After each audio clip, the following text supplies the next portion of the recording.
Bonjour à tous, bienvenue sur cette nouvelle vidéo de New Farm AgriConsult consacrée à l'oïdium du blé. Tout d'abord, je vais présenter les caractéristiques de la maladie et puis je vais montrer toutes les possibilités qu'offre notre plateforme OAD.agrimétéo dans la gestion de cette maladie et dans le raisonnement de vos interventions phytosanitaires.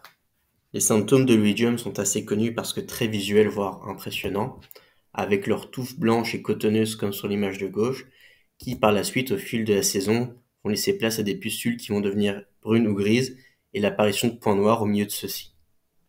Les conditions météorologiques favorables au développement de l'oïdium sont une alternance de périodes avec et sans pluie et des températures optimales de 15 à 22 degrés. Le seuil de risque préconisé par le BSV est à partir du stade 1E jusqu'au stade gaine éclaté sur les 3 dernières feuilles, et pour les variétés sensibles par exemple, si plus de 20% des feuilles sont atteintes. Une feuille est considérée comme atteinte si le feutrage blanc couvre plus de 5% de sa surface. Le CEPICOP, qui est le centre céréales belge, réinsiste bien que les traitements avant que les dernières feuilles soient formées et contaminées ne sert à rien, même si les symptômes sont impressionnants. Tant que les symptômes restent dans les étages inférieurs, donc avant les 3 dernières feuilles, il n'y a pas lieu de traiter, les attaques étant le plus souvent superficielles. Et puis ici, vous avez en rappel les 3 dernières feuilles qui sont toujours la F1, F2 et F3 du moment, donc en rouge. Concernant la résistance variétale, voici la cotation maladie pour l'oïdium des différentes variétés belges données par le livre blanc céréales. Au plus la cotation est élevée et verte, au plus la variété résistante.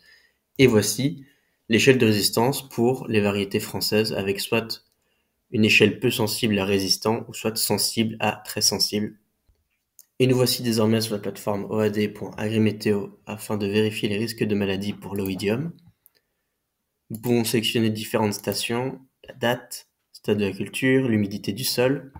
Et après, pour l'oïdium qui est provoqué par ce pathogène-ci, nous voyons que dans la semaine qui suit, il n'y a pas de risque d'infection, ce qui semble assez logique étant donné qu'elle nécessite des températures un petit peu plus élevées que ce qu'il y a actuellement. Les risques de maladies prédites par les modèles grandes cultures et légumes restent un risque basé uniquement sur les conditions climatiques. D'autres facteurs tels que les stades à risque, la sensibilité variétale, une potentielle protection fongique ou d'autres facteurs agronomiques peuvent expliquer la réussite ou non d'une infection et de son développement dans la parcelle.